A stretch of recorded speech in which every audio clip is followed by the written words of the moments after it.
If you've ever walked past a stained, wrinkled, weird-smelling item and thought, that could be something, you already have a skill most people don't.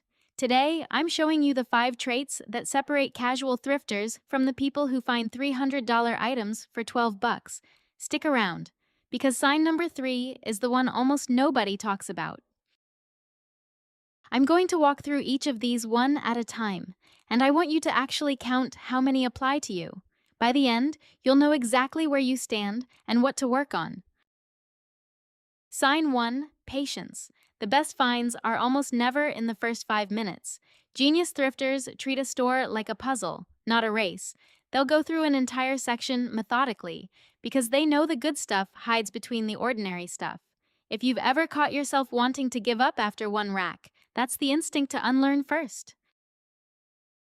Sign 2, you can see past the surface. A stain doesn't mean ruined, a missing button doesn't mean unusable. A dated frame on a piece of furniture doesn't mean ugly forever.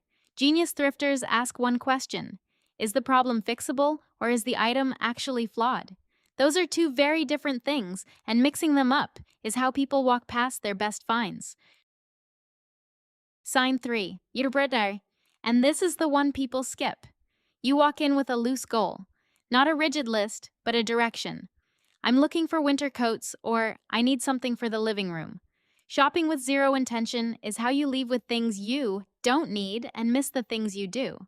A little bit of focus before you even walk through the door changes everything. Sign 4.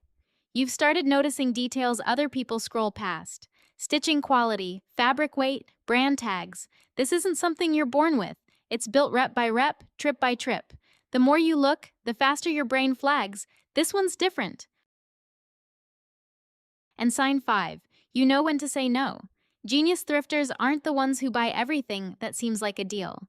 They're the ones who can put something back, even a good find, because it doesn't fit the goal.